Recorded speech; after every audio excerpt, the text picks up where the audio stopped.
வணக்கம், என் பேர் திலீப். நான் ஒரு structural engineer, corporation and CMD license சர்வேயராக இருக்கேன்.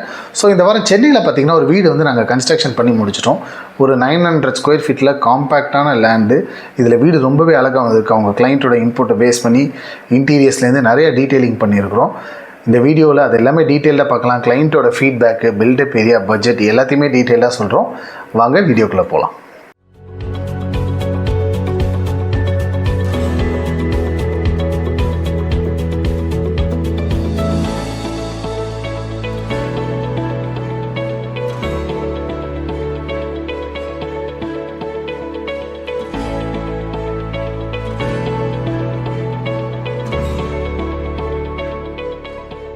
So you can have our house tour.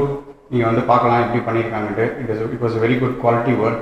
So hire and build and team, all the engineers எல்லாருக்குமே ஒரு பெரிய தேங்க்ஸ். தேங்க்யூ. ஸோ இந்த வீட்டோட எலிவேஷன் பார்த்தீங்கன்னா பிளாஸ்டரிங்ஸ் அண்ட் க்ரூஸை வச்சு சிம்பிளாக பண்ணியிருக்காங்க. 3 கலர்ஸ் மட்டும்தான் யூஸ் பண்ணியிருக்காங்க. டாப் டெரஸில் வந்து எம்எஸ் ரைலிங்ஸ் வந்து யூஸ் பண்ணியிருக்காங்க. ஃபர்ஸ்ட் ஃப்ளோரில் ஒரு சின்ன பால்கனி கொடுத்து அதை வந்து ஸ்டீல் ரைலிங்ஸால் ப்ரொடெக்ட் பண்ணியிருக்காங்க. 3 ஃபீட்டுக்கு மேலே அதில் வந்து ஒரு ஓப்பனபிள் டோர் கூட கொடுத்துருக்காங்க. இந்த வீட்டோட எல்லா விண்டோஸுமே பார்த்தீங்கன்னா யூபிவிசி விண்டோஸ் தான் பண்ணியிருக்காங்க. கீழே மெயின் கேட் வந்து எஸ்எஸ்ல கொடுத்துருக்காங்க. அண்ட் கார் பார்க்கிங், ஸோ அவங்க வந்து ஒரு காம்பேக்டான ஹேட்ச்பேக் வச்சிருக்கிறதுனால அதுக்கு தகுந்த மாதிரி ரொம்ப சின்ன கார் பார்க்கிங் தான் பிளான் பண்ணியிருக்காங்க. ஆக்சுவலி இந்த வீட்டோட பிளாட் ஏரியா வந்து ரொம்ப சின்னதுங்கிறதுனால அவங்க ஒரு சின்ன ஸ்பேஸை கூட வேஸ்ட் பண்ண நினைக்காம ரொம்பவே நீட்டாக பிளான் பண்ணியிருக்காங்க. மெயின் என்ட்ரன்ஸில் இருக்கிற ஸ்டீல் கேட்டை மேட்ச் பண்ணுற மாதிரி ஒரு ஃப்ளோரல் பேட்டர்னில் டைல் டிசைன் பண்ணியிருக்காங்க. மெயின் என்ட்ரன்ஸில் பார்த்தீங்கன்னா ஒரு அழகான ஸ்டீல் டோர் போட்டிருக்கோம். ஸோ அது வந்து காப்பர் அண்ட் பிளாக் காம்பினேஷனில் கோல்டன் ஹேண்டில்லாம் வச்சு பார்க்கவே ரொம்ப அழகாக இருக்குது. யூஸ்வலாக எல்லாருமே வந்து வுட்டன் டோர் தான் செக்யூரிட்டியாக இருந்தாலும் சரி, அவுட்லுக்காக இருந்தாலும் சரி ரொம்பவே நல்லா இருக்குன்னு நினைக்கிறோம். பட் இப்போ மேனுஃபேக்சர் ஆகிற ஸ்டீல் டோர்ஸ்லாம் அவுட்லுக்லையும் சரி, செக்யூரிட்டி ரீசன்ஸ்லையும் சரி வுட்டன் டோரை விட ரொம்பவே வந்து ஹைலைட்டாக இருக்குது. வீட்டுக்குள்ளே என்ட்ரானோடனே ஒரு சின்ன ஃபாயர் ஸ்பேஸ் கொடுத்து அதில் கேபினட் ப்ரொவிஷனோட வெல்கம் டேபிள் வந்து கொடுத்துருக்கோம். கீழே வந்து ஒரு கபோர்டுக்கான ஸ்பேஸும் வந்து கொடுத்துருக்கோம். ஸோ அதை வந்து நம்ம ஷூராக்ஸாகவும் யூஸ் பண்ணிக்கலாம். ஸோ ஆஸ் பர் வாஸ்து கைட்லைன்ஸில் பாசிட்டிவிட்டிக்காக அதில் வந்து ஒரு உருளி பிளேஸ் பண்ணியிருக்காங்க. ஆல்மோஸ்ட் 16.11 into 13.4 ஃபீட்டில் சின்ன ஸ்பேசியஸான லிவிங் அழகாக ப்ரொவைட் பண்ணியிருக்கோம். அண்ட் அந்த லிவிங்கோட அதர் எண்டில் பார்த்தீங்கன்னா கிச்சன், ஒரு breakfast counter and puja room வந்து பிளேஸ் பண்ணியிருக்கோம். ஸோ அதை வந்து டிவைட் பண்ணுற மாதிரி வுட்டனில் வந்து ஒரு அழகான ஆர்ச் வந்து டிசைன் பண்ணியிருக்கோம். இந்த ஆர்ச்சோட மெயின் பர்பஸ் என்னென்னு பார்த்தீங்கன்னா சென்டரில் வந்து ஒரு காலம் வந்து ரன் ஆகுது. ஸோ அதை கவர் பண்ணுற மாதிரி இந்த ஆர்ச் வந்து நம்ம டிசைன் பண்ணியிருக்கோம். So other end of the லிவிங்கில் பார்த்தீங்கன்னா ஃபர்ஸ்ட் ஃப்ளோருக்கான ஸ்டேர்ஸ் வந்து ரன் ஆகுது. ஸோ அதுக்கு கீழே இருக்கிற ஸ்பேஸ் வந்து ப்ராப்பராக யூஸ் பண்ணுற மாதிரி ஸ்டோரேஜுக்கு வந்து நம்ம வந்து கபோர்ட்ஸ் வந்து ப்ரொவைட் பண்ணியிருக்கோம். கிளாசி ஒயிட் அக்ரிலிக் போர்டில் டிவி யூனிட் டிசைன் பண்ணியிருக்கோம். அதுக்கு கீழேயும் ஒரு சின்ன ஸ்டோரேஜ் ஸ்பேஸ் வந்து கொடுத்துருக்கோம். கிளைண்ட் வந்து ஐடியில் ஒர்க் பண்ணுறதுனால இன்கேஸ் லிவிங்கில் வச்சு அவங்க ஒர்க் பண்ணுற மாதிரி ஏதாவது பிளான் இருந்துச்சுன்னா அவங்க வந்து லேப்டாப் யூஸ் பண்ணுறதுக்காக ஒரு ஃபோல்டபிள் டேபிள் வந்து டிசைன் பண்ணியிருக்கோம். பிளாக் அண்ட் காப்பர் கலர் செராமிக்கில் ஒரு வாஷ் பேசின் வந்து லிவிங்கில் வந்து ப்ரொவைட் பண்ணியிருக்கோம். என்டையர் கிரவுண்ட் ஃப்ளோருமே ஆக்சஸ் பண்ணுற மாதிரி 4க்கு 7 ஃபீட்டில் ஒரு காமன் டாய்லெட் வந்து ப்ரொவைட் பண்ணியிருக்கோம். 13.4 into 10.6 ஃபீட்டில் நல்ல ஸ்பேஷியஸான எல்ஐ அவுட் கிச்சன் வந்து ப்ரொவைட் பண்ணியிருக்கோம். கிளைண்ட்டோட ரெக்யர்மெண்ட்ஸ்க்கு ஏற்ற மாதிரி ஒரு டபுள் கலரில் வந்து கபோர்ட்ஸ் வந்து கொடுத்துருக்கோம். அண்ட் ஸ்பெசிஃபிக்காக அவங்க ஒரு டிரான்ஸ்பேரண்ட் கபோர்ட் வந்து கேட்டிருந்தாங்க. ஸோ தட் அவங்க வந்து அவசரத்தில் கூட ஈஸியாக குக் பண்ணுறதுக்கு ஏற்ற மாதிரி கண்டெய்னர்ஸ்லாம் அதுலேருந்து எடுத்துக்கலாம் அப்படிங்கிறதுக்காக அவங்க அப்படி கேட்டிருந்தாங்க. அதே மாதிரி பண்ணியிருக்கோம். கபோர்டுக்கு கீழே சின்ன ஸ்பைஸ் ரேக் கொடுத்து அதில் டீடைல்ஸ்க்காக ஸ்ட்ரிப் லைட் ஃபிக்ஸ் பண்ணியிருக்கோம். சிம்னி வந்து அவங்க ப்ரிஃபர் பண்ணல. ஸோ அந்த இடத்துல நம்ம ஸ்மோக் எஜெக்ட் பண்ணுறதுக்காக ஒரு எக்ஸாஸ்ட் ஃபிட் பண்ணியிருக்கோம். ஓப்பன் கிச்சனில் குக் பண்ணதான் டைனிங் பண்ணுற மாதிரி ஒரு பிரேக்ஃபாஸ்ட் கவுண்டர் வந்து ப்ரொவைட் பண்ணியிருக்கோம். பேனலில் வந்து ஒரு ஸ்பாட் லைட் ஃபிக்ஸ் பண்ணியிருக்கோம். அண்ட் மேலே வந்து ஒயிட் அக்ரிலிக் போர்டில் சிஎன்சி கட்டிங்கில் ஒரு டிசைன் பண்ணியிருக்கோம். கிச்சன்லேருந்து வெளியே வந்தோன்னா ஒரு 2.5 feet பேசேஜ் மாதிரி கொடுத்து அதை வந்து ரைலிங்ஸ் எல்லாம் ப்ரொடெக்ட் பண்ணியிருக்கோம். ஸோ அதை வந்து நம்ம கிச்சன் யூட்டிலிட்டியாக யூஸ் பண்ணுற மாதிரி இருக்கும். உள்ளேருந்து ஒரு கேஸ்க்கான பைப்பை வந்து கனெக்ட் பண்ணி அதில் வந்து சிலிண்டரை வந்து கனெக்ட் பண்ணியிருக்கோம். அண்ட் அதோட எண்டில் பார்த்தீங்கன்னா நம்ம வந்து ஒரு கேட் வந்து ப்ரொவைட் பண்ணியிருக்கோம். ஸோ அது வழியாக நம்ம மெயின் என்ட்ரன்ஸ்க்கு ஈஸியாக போய்க்கலாம். ட்ரெடிஷ்னலாக பூஜா ரூமுக்கு ஒரு டோர் டிசைன் பண்ணி அதுக்கு மேலே வந்து லக்ஷ்மியை டீக்குட்டில் கார்வ் பண்ணியிருக்கோம். As per client requirement step ஸ்ட்ரக்சரில் வுட்டன் பேனல் வச்சு அதில் வந்து சாமி ஃபோட்டோஸையும் ஸ்டாச்சூஸையும் அழகாக ப்ளேஸ் பண்ணியிருக்காங்க அவங்க. ஸோ வந்து பார்க்கவே இது ஒரு கொலு மாதிரி ஒரு அழகான ஃபீல் வந்து கொடுக்குது. ஸோ கிரவுண்ட் ஃப்ளோரை கம்ப்ளீட் பண்ணிட்டு அப்படியே நம்ம ஃபஸ்ட் ஃப்ளோருக்கு வந்தோன்னா 16.4 into 10 ஃபீட்டில் ஒரு நீட்டான லிவிங் ஏரியா வந்து அங்கே இருக்குது. அந்த லிவிங் ஏரியாவை சரௌண்ட் பண்ண மாதிரி 2 பெட்ரூம், ஒரு பால்கனி, ஒரு காமன் டாய்லெட் வந்து ப்ரொவைட் பண்ணியிருக்கோம். கிரவுண்ட் ஃப்ளோரில் பார்த்த மாதிரியே டிவி யூனிட் டிசைன் பண்ணி அதோட டாப்பில் வந்து டிஸ்பிளே ரேக் பிளேஸ் பண்ணியிருக்கோம். நிறைய ஸ்டோரேஜோட ஸ்பேஷியஸான ஒரு மாஸ்டர் பெட்ரூம்னு சொல்லலாம். நியர்பை பிளாட்ஸ் வந்து அன்ஆக்குபைடாக இருக்கனால ஒரு லார்ஜ் விண்டோ வந்து கொடுத்துருக்கோம். ஸோ அங்கே வந்து எப்போதுமே வென்டிலேட்டடாக இருக்கும். கிளையண்ட்டோட டேஸ்ட்டுக்கு ஏற்ற மாதிரி நம்ம வந்து கபோர்ட்ஸை வந்து அக்ரலிக்கில் லேமினேட் பண்ணியிருக்கோம். அண்ட் பெட்ரூமை ஒரு சின்ன செக்மெண்ட் பண்ணி அதில் வந்து வாக்கின் வார்ட்ரோப் வந்து ப்ரொவைட் பண்ணியிருக்கோம். அதில் வந்து ஸ்ட்ரிப் லைட்ஸ் கொடுத்துருக்கோம். ஸோ தட் அவங்க எந்த நைட்டில் இதை ஆக்சஸ் பண்ணாலும் அவங்க மெயின் லைட்ஸை போட்டு யாரையும் டிஸ்டர்ப் பண்ணுற மாதிரி இருக்காது. அண்ட் இது மாஸ்டர் பெட்ரூமோட அட்டாச்டு டாய்லெட்டு. இதில் வந்து ஃப்ளோரல் பேட்டர்னில் ப்ரௌன் கலரில் டைல் ஒர்க் பண்ணியிருக்கோம். ஸோ அதுக்கு மேட்ச் ஆகிற மாதிரி ஆன்டி ஸ்கிட் டைல் வந்து ஃப்ளோரிங்க்கு ப்ரொவைட் பண்ணியிருக்கோம்.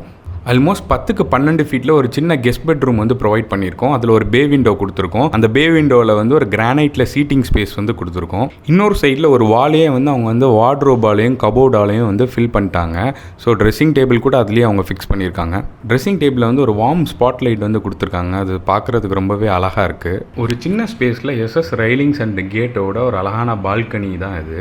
ஸோ நம்ம வீட்டில் குழந்தைங்க இருந்தாங்கன்னா இந்த மாதிரி ஒரு டிசைன் வந்து நம்ம ஃபாலோ பண்ணிக்கலாம். ஸோ அவங்க சேஃப்டிக்காக இதை வந்து நம்ம க்ளோஸ் பண்ணி வச்சுட்டு அண்ட் நம்மளோட தேவைக்கு தகுந்த மாதிரி இதை ஓப்பன் பண்ணி யூஸ் பண்ணிக்கலாம். அண்ட் இது வந்து ஃபர்ஸ்ட் ஃப்ளோரோட காமன் டாய்லெட். செகண்ட் ஃப்ளோரில் ஒரே ஒரு பெட்ரூம் மட்டும் நம்ம கன்ஸ்ட்ரக்ட் பண்ணியிருக்கோம். அந்த பெட்ரூமுக்கு வெளியே இருக்கிற ஏரியாவில் வாஷிங் மிஷின் வைக்கிற மாதிரி ஒரு ஸ்பேஸ் வந்து ப்ரொவைட் பண்ணியிருக்கோம். அண்ட் மேலே வந்து நம்ம ஒரு ஓப்பன் டு ஸ்கை வந்து கொடுத்துருக்கோம். ஸோ அதை வந்து ஸ்டீல் ரைலிங்ஸ் எல்லாம் சீல் பண்ணியிருக்கோம். அண்ட் இதோட மெயின் பெனிஃபிட் என்ன பார்த்தீங்கன்னா டைரக்ட் சன்லைட் வந்து வீட்டுக்குள்ளே வந்து அழகாகவே வரும் இது மூலமாக. அண்ட் நம்ம தான் விண்டோஸ் வச்சிருக்கோமே, ஸோ எதுக்கு ஓடிஎஸ் நீங்கள் நினைக்கலாம். பட் விண்டோஸ் வந்து இப்போதைக்கு ஓகே. ஸோ நியர்பையில் ஹவுசஸ்லாம் நிறைய வந்துருச்சுன்னா அது மூலமாக நமக்கு கிடைக்கிற லைட்ஸ் வந்து ரொம்பவே ஃபீபிள் ஆயிரும். ஸோ ஓடிஎஸ் மூலமாக கிடைக்கிற லைட் தான் நமக்கு எப்போதுமே பெர்மனண்ட்டாகவே இருக்கும். இந்த ஓடிஎஸோட லைட் வந்து அழகாக இந்த 2 ஸ்டார்ஸ்லையும் விழுந்து கீழே நேராக லிவிங்க்கு வந்து பாஸ் ஆகுது. அண்ட் செகண்ட் ஃப்ளோரில் 11க்கு 15 ஃபீட்டில் ஒரு பெட்ரூம் வந்து கன்ஸ்ட்ரக்ட் பண்ணியிருக்கோம். அதில் கிளையண்ட் கேட்ட மாதிரி டபுள் கலர்ஸ் ப்ரொவைட் பண்ணியிருக்கோம். அதில் சீட்டிங் ஸ்பேஸோட ஒரு பே விண்டோ ப்ரொவைட் பண்ணியிருக்கோம். பே விண்டோக்கு அந்த பக்கம் வந்து ஓப்பன் டெரஸ் இருக்குது. கிரே தீமில் ஒரு அட்டாச்டு டாய்லெட் வந்து ப்ரொவைட் பண்ணியிருக்கோம். அண்ட் பெட்ரூமுக்கு பக்கத்துலேயே வந்து டெரஸ் இருக்குது. ஸோ அந்த டெரஸில் வந்து நம்ம ஒயிட் கூல் ரூஃப் டைல் வந்து கொடுத்துருக்கோம். டாப் டெரஸை வந்து ஆக்சஸ் பண்ணுற மாதிரி ஸ்டீலில் வந்து ஒரு ஸ்டார் கேஸ் ப்ரொவைட் பண்ணியிருக்கோம். ஸோ தட் அவங்க மேலே ஏறி ஓடிஎஸையும் டேங்க்கையும் மெயின்டெனன்ஸ் பண்ணுறதுக்கு யூஸ்ஃபுல்லாக இருக்கும். அண்டு சன்செட் பார்க்குறதுக்கு இவங்க சீஷோர் போக தேவையே இல்லை, அவ்வளோ அழகாக இருக்குது. ஸோ எல்லாருக்கும் வணக்கம். என் பேர் அர்ஜுன். எங்கள் மிஸ்ஸஸ் ஒய்ஃப் வந்து உஷா தேவி. நாங்கள் வந்து இண்டிவிஜுவல் ஹவுஸ் கட்டணுன்னு ரொம்ப நாளாக பிளான் பண்ணிகிட்டு இருந்தோம். ஒரு இடம் வாங்கி ஒரு பில்டரை சூஸ் பண்ணுறதுக்கு ரொம்ப கஷ்டப்பட்டுட்டு இருந்தோம். But after going through many YouTube reviews and இதெல்லாமே பார்க்கும்போது நாங்கள் வந்து ஹையர் அண்ட் பில்ட் சூஸ் பண்ணியிருந்தோம். And after completion of home, we feel we have chosen the right builder. யூஸ்வலாக லைக் ஒரு இண்டிவிஜுவல் ஹவுஸ் கட்டுறோன்ற போது எல்லார்ட்டேருந்து வர்ற கமெண்ட் வந்து முடியுமா, பாசிபிளாக லைக் மேனேஜ் பண்ண முடியுமான்றது தான். எங்களுக்குமே அந்த தாட் இருந்தது தான். ஸோ நாங்கள் சர்ச் பண்ணது வந்து end to end solutions. So once registration முடிஞ்சோடனே நாங்கள் போய் மீட் பண்ணது திலீப் சாரை. நாங்கள் இந்த லேண்ட் வாங்கியிருக்கோம் 900 ஸ்கொயர் ஃபீட்டில். ஸோ எங்களோட ஹவுஸ் வந்து நீங்கள் end to end key hand over வரைக்கும் registration, approval plus patta from start to patta, EB everything like எங்களுக்கு கைட் பண்ணணும் பிளான்லேருந்து எல்லாமே சொன்னது. அதே மாதிரியே எண்டு நாங்கள் எப்படி எக்ஸ்பெக்ட் பண்ணோமோ அந்த மாதிரி வந்திருக்கு. Main thing like material selections எல்லாத்தையும் விட ஒரு வீடுன்றது வந்து லைக் நம்மளோட பல வருஷ ட்ரீமாக இருக்கும். லைக் இப்படி இருக்கணுன்றது மெட்டீரியல் செலெக்ஷனை விட நம்ம ஒரு யூனிட்டும் இப்படி இருக்கணும், கிச்சன் இப்படி இருக்கணும், ஹால் இப்படி இருக்கணுன்ற ஒரு ட்ரீமாக இருக்கும் எல்லாருக்குமே. அது வந்து எங்களுக்கு வந்து ஆல்மோஸ்ட் எல்லாமே சாட்டிஸ்ஃபை ஆகிருக்கு. எப்படிலாம் நாங்கள் எக்ஸ்பெக்ட் பண்ணோமோ, எங்கள் வீடு எப்படி இருக்கணும்னு எக்ஸ்பெக்ட் பண்ணோமோ அது சாட்டிஸ்ஃபை ஆகிருக்கு. அந்த விதத்தில் எங்களுக்கு like we have chosen the right builder. And moreover வந்து பார்த்திங்கன்னா, ஸோ இந்த பிளான் நாங்கள் ஃபைனலைஸ் பண்ணுறதுக்கே நாங்கள் 2-3 பிளான்லாம் மாற்றணும். But Dilip and company were so friendly. அவங்க வந்து எதுவுமே சார்ஜ்லாம் பண்ணாமல் நீட்டாக எங்களோட ரிக்குவயர்மெண்ட் என்னங்கிறத அவங்க அண்டர்ஸ்டாண்ட் பண்ணி நீட்டாக பண்ணியிருக்காங்க. நாங்கள் எப்படி ஹையர் அண்ட் பில்டு வாங்கி ஒரு சாட்டிஸ்ஃபைடான ஹோமில் வந்திருக்கோமோ அந்த மாதிரி நீங்களும் ட்ரை பண்ணி வாங்க. All the best. Thank you. So இவ்வளோ இந்த வீடியோ பார்த்துட்டு இருந்தீங்கன்னா உங்களுக்கு பிடிச்சிருந்துருக்கும்னு நினைக்கிறேன். ஸோ ஃபைனலாக இந்த வீட்டோட பட்ஜெட்டு, ஸோ இந்த வீட்டுக்கு கன்ஸ்ட்ரக்ஷன் காஸ்ட்டு, இன்டீரியரு எல்லாம் சேர்த்து வந்து ஆல்மோஸ்ட் ஒரு 70 lakhs வந்துருச்சு. ஸோ ஏறக்குறைய பில்டப் ஏரியா வந்து 2000 ஸ்கொயர் ஃபீட். ஸோ இதை பார்த்தோன்னே நிறைய பேர் வந்து அப்படியே டிவைட் பண்ணி அப்போ ஸ்கொயர் ஃபீட்டுக்கு 3500 ரூபாய் வாங்குறீங்களான்ற மாதிரி கமெண்ட்ஸில் கேட்குறாங்க. அப்படி கிடையாது. ஒரு வீடு கன்ஸ்ட்ரக்ஷன் பண்ணுறோன்னா எங்களோட கன்ஸ்ட்ரக்ஷன் காஸ்ட்டு 2300 2400. அதில் வராத விஷயங்கள் இருக்கு இல்லையா, sump, septic tank, compound wall, EB, borewell, plan approval, interior, interiors, இந்த மாதிரி நிறைய விஷயங்கள் இருக்குது. ஆனால் நான் இது ஒரு பட்ஜெட்டாக சேர்த்து ஒரு வீடியோவில் சொல்கிறேன்னா அப்போ தான் ஒரு கஸ்டமர் வந்து ஒரு வீடு கட்டுறதுக்கு பிளான் ஆக முடியும். நான் ஒரு கஸ்டமர்கிட்ட போயிட்டு சார் என்னோட காஸ்ட்டு 2700, உங்கள் வீடு 2000 ஸ்கொயர் ஃபீட்டு 42 லட்சம் தான் அவங்க பட்ஜெட்டுன்னு சொன்னோன்னா அது அவங்கள மிஸ்லீட் பண்ணுற மாதிரி இருக்கும். அவங்கள 42 லட்சம்னு சொல்லி வீடு கட்ட உள்ளே இழுத்து விட்டு கடைசியில் 70 லட்சம்னா தப்பாயிடும் இல்லையா? ஒரு கஸ்டமருக்கு ஆக்சுவலாக எண்ட் டு எண்ட் என்ன செலவாகுன்றதா அந்த வீடியோவில் நாங்கள் சொல்கிறோம். அப்போனா தான் அவங்க வீடு கட்டும்போது அதுக்கு ப்ரிப்பேர் ஆக முடியும். ஏன்னா பாதியில் அமௌண்ட்டை வந்து ரெடி பண்ணுறதும் கஷ்டம். ஸோ இந்த டீட்டெயில்ஸ்லாம் முழுசாக போய் சேரணும்னு தான் நாங்கள் சொல்கிறோம். இது அப்படியே ஸ்கொயர் ஃபீட்டில் டிவைட் பண்ணிங்கன்னா அது உங்களுக்கு மேட்ச் ஆகாது. அது தப்பான ஒரு மெத்தடும் கூட.